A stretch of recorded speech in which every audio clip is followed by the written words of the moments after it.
السلام عليكم ورحمة الله وبركاته. أهلا بيكم. تشيز كيك سان سبستيان، التشيز كيك الصحية اللي كل مكوناتها يعني مغذية جدا وسهلة وتتعمل في 3 دقايق حرفيا. الوصفة الترند على التيك توك، تعالوا نجربها مع بعض. في البولة الصغيرة دي حطيت بيضاية واحدة بس، وهحط عليها شوية من الفانيليا أو رشة من الفانيليا، وهحط كمان كوباية من الزبادي. اصل الوصفة زبادي يوناني لانها بتكون مليانة بالبروتين، ونسبة المية فيها اقل ونسبة الدسم فيها اعلى.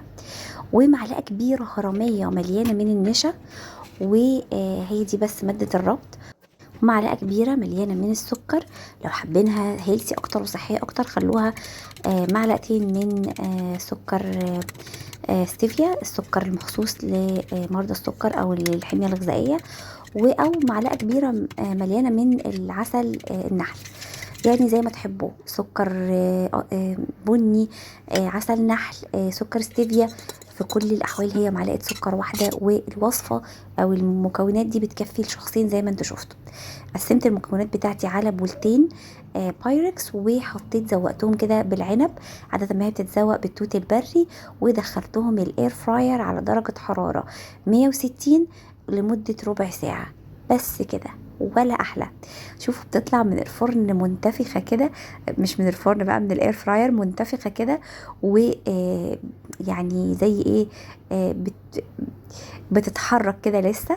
هسيبها تهدى كده بره التلاجة الاول، وبعدين هدخلها التلاجة حوالي ساعتين 2 يدوب، او اقل من ساعتين كمان والله.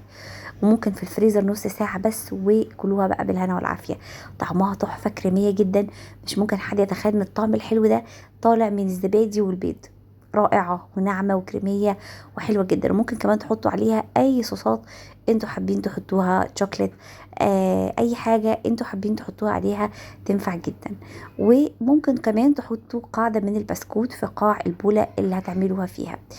انا لما عجبتني قوي كده بالشكل ده، قررت ان انا هعمل منها صينية تشيز كيك كاملة، يعني صينية كاملة تكفي عيلة.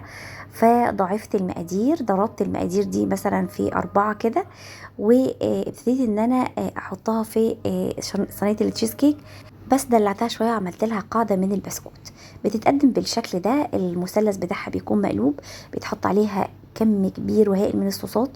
اي حاجه بقى، شوكولاته، كراميل، لوتس، اي صوص. انا حطيت صوص اللي كان عندي النهارده، صوص قمر الدين، طعمه تحفه جدا. معاها برضو ممكن صوص التوت، ممكن اي صوص، وتتاكل بقى كريميه وناعمه وتحفه كده. جربوها تعجبكم قوي ان شاء الله. متنسوش تضغطوا لايك للفيديو، وما تنسوش تفعلوا الجرس لو اول مره بتشوفونا.